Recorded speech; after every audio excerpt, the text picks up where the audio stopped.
নমস্কাৰ আপোনালোক সকলোকে পুনৰবাৰ আপোন নিউজৰ অন্য এটা ভিডিঅ'লৈ স্বাগতম জনাইছো। আহি আছে 2026ত বিধানসভা নিৰ্বাচন। 26ৰ বিধানসভা নিৰ্বাচনৰ পূৰ্বে এতিয়া অসমৰ মুখ্যমন্ত্ৰী হিমন্ত বিশ্ব শৰ্মাদেৱে ন আঁচনি আপোনালোকৰ কাৰণে প্ৰস্তুত কৰি উলিয়াইছে। লৰাবিলাকৰ কাৰণেটো বাবু আঁচনি উলিয়াইছে। এতিয়া এই বাবু আঁচনিৰ জৰিয়তে কি ফেচিলিটি দিব সেই সম্পৰ্কে নাজানো, কিন্তু মুখ্যমন্ত্ৰী ডাঙৰীয়াই কৈছে ছোৱালীসকলক যেনেকৈ নেকি মইনা নিযুত আঁচনি দিছে, মহিলাসকলক যেনেকৈ অৰুণোদয় আঁচনি দিছে, লাখপতি বাইদেউ দিছে, ঠিক তেনেকে লৰাবিলাকৰ কাৰণেও হেনো বাবু আঁচনি উলিয়াব। এতিয়া কি এই বাবু আঁচনি সেই সম্পৰ্কে এতিয়ালৈকে গম পোৱা নাই।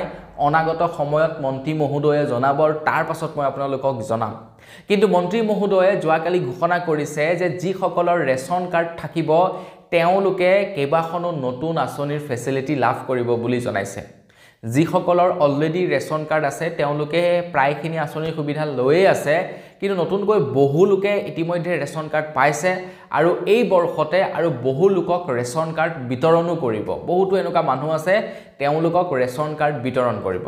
গতিকে তেওঁলোকে এই ফেচিলিটিসমূহ লাভ কৰিব, তেওঁলোকে এই চৰকাৰী আঁচনিকেইখন লাভ কৰিব আৰু অনাগত সময়ত আৰু তেনেকুৱা আঁচনি উলিয়াব মন্ত্ৰী মহোদয়ে আৰু সেই আঁচনিবিলাকৰ ফেচিলিটিও আপোনালোকে লাভ কৰিব।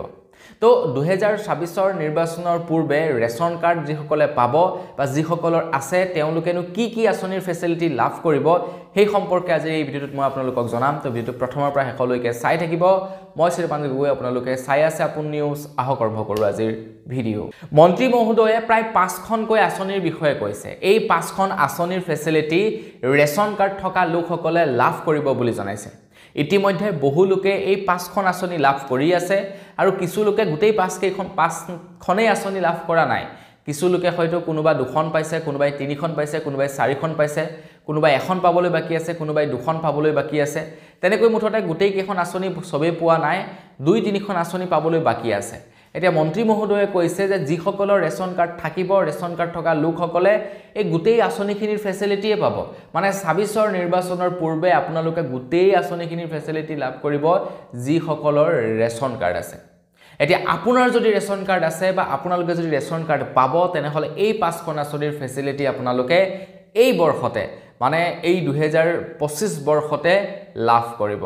তো আঁচনিকেইখনৰ বিষয়ে কোৱাৰ আগতে লাইক এটা কৰিব, ভিডিঅ'টো অকণমান শ্বেয়াৰ কৰি দিব সকলোৱে যাতে ইনফৰমেশ্যনটো জানিব পাৰে। প্ৰথমখন আঁচনি হৈছে যে প্ৰত্যেকটো দুখীয়া ফেমিলিয়ে ৰেচন কাৰ্ড থাকিলে 5 লাখ টকালৈকে চৰকাৰী চিকিৎসা সেৱা লাভ কৰিব আয়ুষ্মান কাৰ্ডৰ জৰিয়তে। আপোনালোকৰ আয়ুষ্মান কাৰ্ড থাকক বা নাথাকক, আপোনালোকে চিকিৎসা কৰিবলৈ যাওঁতে ৰেচন কাৰ্ড লৈ গ'লেই হ'ল 5 লাখ টকালৈকে চিকিৎসা লাভ কৰিব। 1250 টকাকৈ অৰুণোদয় আঁচনিৰ ধন লাভ কৰিব ৰেচন কাৰ্ড থকা লোকসকলে। যিসকল মহিলাই ৰেচন কাৰ্ড থকাৰ পাছতো অৰুণোদয় আঁচনিৰ পইচা পোৱা নাই তেওঁলোককো এই আঁচনিৰ জৰিয়তে 1250 টকাকৈ দিব। বিনামূলীয়া চাউল প্ৰদান কৰিব। ৰেচন কাৰ্ড থকা মানে বিনামূলীয়া চাউল পাবই বাৰু, সেইটো চিন্তা কৰিব নালাগে। গতিকে ৰেচন কাৰ্ড থাকিলেই বিনামূলীয়া চাউল 5 কেজিকৈ লাভ কৰিব।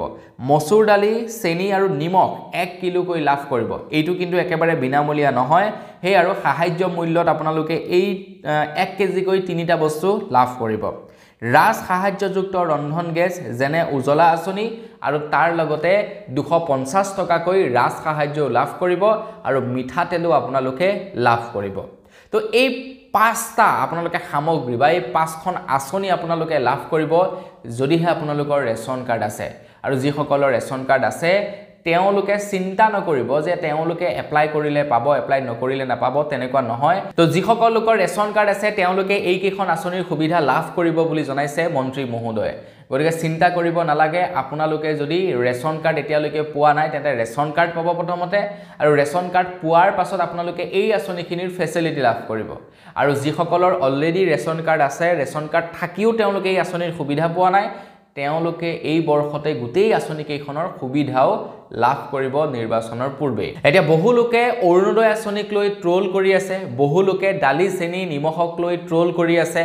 মই সেই সম্পৰ্কে ক'বলৈ নাযাওঁ যে অৰুণোদয় আঁচনি ভাল নে বেয়া, দালি চেনি ভাল নে বেয়া, ৰেচন কাৰ্ড ভাল নে বেয়া, চৰকাৰী ঘৰ যে পাইছে সেইটো ভাল হৈছে নে বেয়া হৈছে সেই সম্পৰ্কে একো আপোনালোকক ক'বলৈ নাযাওঁ।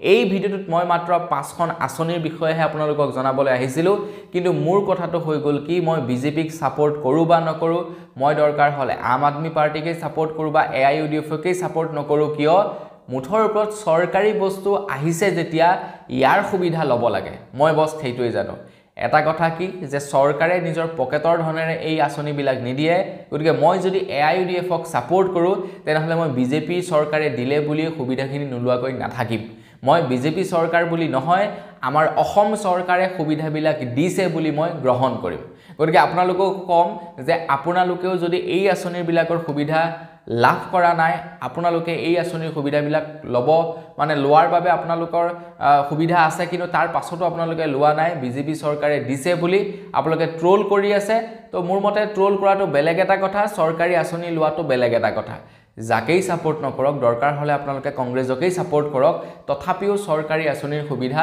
লৈ লওক এই কাৰণে ল'বলৈ কৈছোঁ কাৰণ মুখ্যমন্ত্ৰী ডাঙৰীয়া বা বিজেপি পাৰ্টিয়ে সেই আঁচনিৰ টকাবিলাক বিজেপি তেওঁলোকৰ পাৰ্টি ফান্ডিঙৰ পৰা দিয়া নাই সেই টকা দিছে অসমৰ জনসাধাৰণে দিয়া টেক্সৰ টকাৰে গতিকে আমি সেই আঁচনিৰ সুবিধা মুঠৰ ওপৰত ল'ব লাগে কাৰণ চৰকাৰে দিছে তো চৰকাৰৰ পৰা লোৱা বুলি আমি ল'ব লাগে পাৰ্টিৰ পৰা লোৱা বুলি নহয় সেই বুলি মই ভাবো মোৰ মানে থিংকিংটো তেনেকুৱা আৰু মানে মই দৰকাৰ হ'লে AIUDF-ক সাপোৰ্ট কৰিম কিন্তু মোক চৰকাৰী আঁচনিৰ সুবিধা লাগিবই কাৰণ চৰকাৰে দিছে হেয়া বিজেপি পাৰ্টিয়ে দিয়া নাই চৰকাৰে দিছে গতিকে চৰকাৰে দিয়া আঁচনি মোক লাগিব নে কি কয় আপোনালোকে কমেন্ট সেকশনত জনাব তো মই ইয়াতে ভাল হৈছে বেয়া হৈছে সেই সম্পৰ্কে ক'বলৈ যোৱা নাই কিন্তু চৰকাৰী আঁচনি দিছে যেতিয়া মোৰ মতে ল'ব লাগে তো আজিৰ ভিডিঅ'ত ইমানেই পুনৰ এটা ভিডিঅ'ত সকলোকে লগ পোৱাৰ সাজলৈ বিদায় মাগিছোঁ ধন্যবাদ জয় অসম